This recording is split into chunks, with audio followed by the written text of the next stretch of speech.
memperhatikan berbagai kasus tindak pidana secara khusus, kasus yang menarik di publik, termasuk skema pejabat dalam melakukan korupsi belakangan ini, yang awalnya bersama seiring sejalan dalam mengemas sebuah tindakan, kini jadi terlihat bantah-membantah antar pelaku.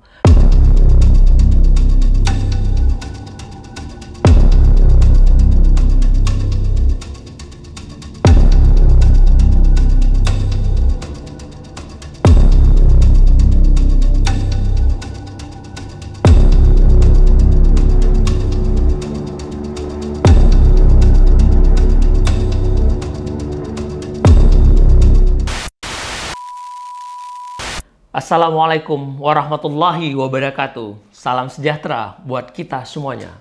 Bersama saya Azmi Saputra hari ini kembali menyampaikan catatan hukum potret hukum Indonesia yang akan saya kupas dalam anotasi hukum kali ini terkait orang yang dijadikan bumper alias tumbal dalam kasus-kasus pidana. Rekan-rekan sekalian, memperhatikan berbagai kasus tindak pidana secara khusus, kasus yang menarik di publik, termasuk skema pejabat dalam melakukan korupsi belakangan ini, yang awalnya bersama seiring sejalan dalam mengemas sebuah tindakan, kini jadi terlihat bantah-membantah antar pelaku, saling lempar badan, dan itu terlihat pada pernyataan para pelaku di media pada saat diminta keterangan di tingkat penyidik maupun pada tahap persidangan, di mana terdakwa yang satu memberikan keterangan melawan terdakwa lainnya. Dalam hal ini ditemukan fakta hukum, yaitu pelaku-pelaku dalam peranan tertentu yang layak untuk ditelaah. Peran dan posisinya lebih detail karena ditemukan ada orang-orang yang tidak punya kapasitas, atau kalaupun ada, peran atau jabatan mereka seolah jabatan semu. Mereka sekedar aksesoris, boneka, di mana orang-orang ini ada pengendali utamanya. Sebagaimana pengakuan seorang pengusaha di KPK, Suharjito, yang kini jadi tersangka dalam kasus korupsi di Kementerian Kelautan, di mana curhatnya dimuat pada media-media nasional. Kemarin dia menyatakan bila tidak diminta fee dari pihak Pak Edi Prabowo sang mantan menteri, mungkin tidak terjadi penangkapan terhadap dirinya. Begitu pula dalam kasus bantuan paket Kemensos, ditariknya orang-orang tertentu untuk menerima adanya fee yang harus disetorkan rekanan kepada mantan Menteri Sosial dengan melibatkan orang-orang yang sebenarnya tidak ada hubungan atasan dan bawahan secara langsung. Dalam kasus ini malah menarik ada orang-orang luar yang sebenarnya bukan pegawai di Kementerian Sosial. Hal yang sama juga terlihat dalam kasus Jenderal Napoleon, sebagaimana yang disampaikan oleh tim kuasa hukumnya dalam eksepsi di pengadilan yang menilai kliennya telah dikorbankan demi popularitas oknum tertentu. Hal ini termuat dalam eksepsi atau nota keberatan yang dibacakan di Sidang Pengadilan Tipikor Jakarta pada Senin 9 November 2020. Dinyatakan bahwa Jenderal Napoleon Bonaparte telah dijadikan tumbal dan dikorbankan untuk meningkatkan stigma popularitas personal dari oknum-oknum tertentu. Contoh lainnya yaitu Hendra, seorang office boy yang tidak tamat sekolah dasar itu, diangkat oleh Rifan menjadi direktur utama PT Imaji untuk mengikuti proyek Videotron dan dinyatakan sebagai pelaku korupsi oleh hakim. Artinya, kejadian-kejadian seperti ini bisa menimpa siapapun, pengusaha, jenderal, bahkan sampai office boy sekalipun ditarik dalam pusaran kejahatan para pengambil kebijakan dari orang-orang yang punya wewenang dalam institusinya. Dari contoh beberapa kasus itu, sebuah istilah pun dibuat untuk para pelaku yang hanya ikut-ikutan atau namanya dipergunakan untuk atas nama dijadikan alat untuk membantu kejahatan termasuk dalam perilaku korupsi. Untuk posisi peran seperti ini dalam praktik ada yang menyebutnya sebagai tumbal, bumper, dan dalam catatan kecil ini saya mengistilahkan dengan kriminalisasi struktural atau viktimisasi struktural. Karena hukum itu mengenal azas bahwa pelaku pembantu tidaklah memimpin, melainkan mengikuti pelaku utamanya. Rekan-rekan sekalian, pertanyaan lebih lanjut, apa indikator yang menjadikan seseorang dapat dikategorikan sebagai viktimisasi struktural? Setidaknya ada dua syarat. Pertama, antara yang memerintah dan diperintah berada dalam dimensi hukum publik.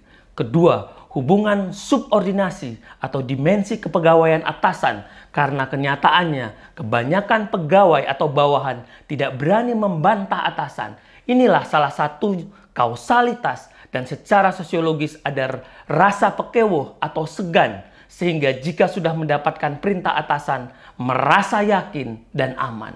Karenanya, pegawai yang di bawah subordinasi tadi berani mengambil langkah atau tindakan walaupun harus berbenturan dan melawan hukum.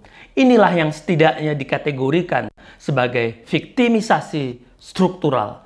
Begitu juga pengusaha berani memberikan sesuatu kepada orang suruhan atau yang dipercaya oleh pihak yang punya kewenangan, sehingga pengusaha itu merasa yakin dan dianggapnya telah ada arahan, termasuk komitmen bersama untuk mendapatkan sesuatu dari pihak atau lembaga yang punya kewenangan untuk itu. Rekan-rekan sekalian, dalam hukum pidana yang mau dicari adalah kebenaran material, kebenaran yang senyata-nyatanya. Kebenaran material haruslah terdapat mulai di tingkat penyidikan, dan dalam penyelidikanlah sebagai bagian penting fase pintu gerbang masuknya sebuah perkara. Maka sebenarnya terhadap hal ini sudah ada alat uji dan formulasinya dalam Kitab Undang Hukum Acara Pidana guna membatasi kekuasaan alat-alat negara dan menjamin hak asasi manusia. Maka dalam sistem peradilan pidana ada konsep diferensiasi fungsional antar penegak hukum. Dalam hal ini penyidiklah sebagai pintu masuk sejak dari penyelidikan menuju penyidikan, dapat memetakan atas sebuah perkara di mana letak tempat kejadian, waktu kejadian, mengetahui fakta-fakta hukum dan bukti-buktinya, siapa saja pelakunya, bagaimana modus operandinya, dan peran masing-masing pihak. Di tahap ini juga akan diketahui pasal apa yang dituduhkan yang dapat disangkakan, dan ini yang dituangkan dalam sebuah berita acara pemeriksaan dan dalam resume perkara sampai dikirimkan surat pemberitahuan dimulai penyidikan. Dalam hal ini ada ruang diskusi, dialog, koordinasi, pengawasan antara penyidik yang dilakukan oleh jaksa dan dikenal dalam prakteknya dengan istilah fase P18, P19 sampai P21 sampai dilimpahkan oleh penyidik kejaksaan selanjutnya ke pengadilan. Inilah satu kesatuan sistem peradilan sekaligus menjadi lembaga yang saling check and balance, sehingga seharusnya sejak awal penyidik sudah mengetahui dan dapat menarik benang merah aktor yang paling dominan, tanggung jawab pelaku dari para pelaku-pelaku tersebut. Misalnya, siapa yang sejak awal berniat melakukan kejahatan, siapa yang mengarahkan, atau siapa yang memerintahkan. Ini kewenangan siapa, siapa yang akan melakukan, dan siapa yang ditugaskan menerima uang, atau siapa untuk peran apa. Ya, karena masing-masing pihak ini memiliki tujuan yang mau dicapai, bukan hanya tentang persentase kualitas peranan. Ini yang harus dimuat dengan jelas. Jadi bukan pula dibebankan pada orang yang tidak ada peran maksimal dalam sebuah peristiwa hukum. Malah kadang terjadi keanehan dalam prakteknya, bahwa ada pelaku utama yang malah tidak dimintai pertanggungjawaban, atau lebih miris lagi jika tidak diproses hukum lebih lanjut. Jelas ini sangat mengabaikan kebenaran, keadilan, dan bila begini bukanlah tujuan adanya hukum. Ya, karenanya di titik awal inilah melalui fungsi kinerja penyidik yang menyisir dengan jelas, penuh teliti, kerincian tersebut semestinya sudah tersaring pemetaan posisi kasus jadi jelas dan jadi dasar penentu kesalahan bagi si pelaku. Tidak ada lagi keraguan-raguan di sini, yaitu siapa pelaku utamanya, karena telah menghimpun fakta dan alat bukti yang cukup di tingkat penyidikan, sehingga jejak rekam kejahatan pelaku utama telah terungkap dan tentunya dia patut dimintai pertanggungjawaban pidana yang tak terbantahkan. Karena motivasi pelaku yang dominan inilah yang sangat mempengaruhi motif perbuatannya. Namun, jika sejak awal dalam penyidikan di berita acara pemeriksaan ada pihak-pihak yang digeser atau pelaku yang tidak dimunculkan oleh penyidik, bahkan bila ada bukti atau ada fakta yang jelas namun disembunyikan, ini sudah lari dari maksud hukum pidana. Ini sudah menyimpang dari fungsi dan tujuan sistem peradilan pidana. Misalkan ada fakta hukum yang digelapkan atau dihilangkan, maka konsekuensinya akan berakibat gelap. Karena dari awal sudah dengan sengaja dihilangkan.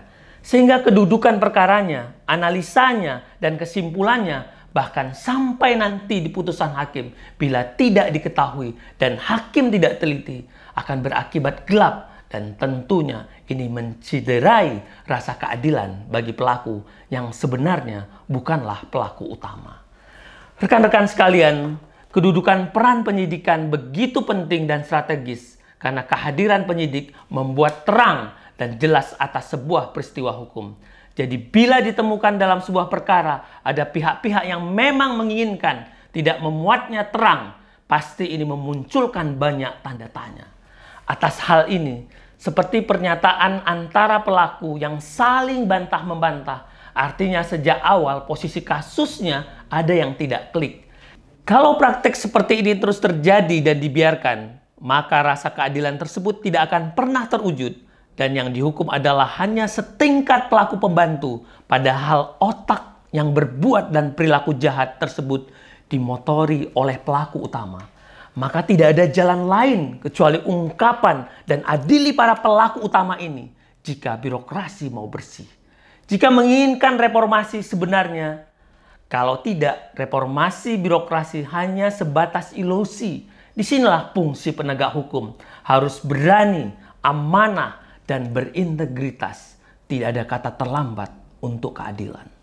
Rekan-rekan sekalian, dari contoh peristiwa yang saya jelaskan dan contoh lain yang telah terlihat jelas nyata terkait pelaku tumbal atau bumper dapat diambil pelajaran berharga. Jangan pernah berpikir melakukan kejahatan. Jangan mau diperalat, apalagi berkompromi untuk korupsi. Jangan percaya dengan uang komitmen atau janji yakin akan dapat jaminan. Karena begitu dibenturkan dengan masalah hukum, kena operasi tangkap tangan, sama artinya saudara sebagai pelaku pembantu.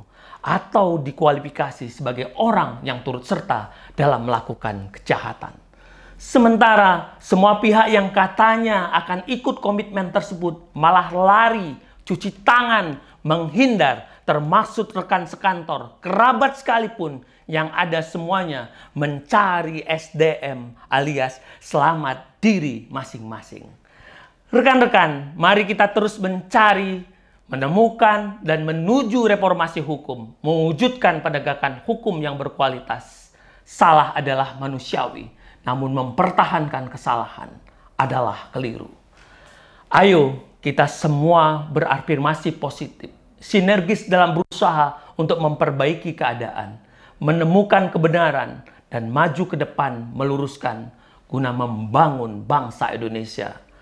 Karena membangun sistem sama artinya dengan membangun masa depan.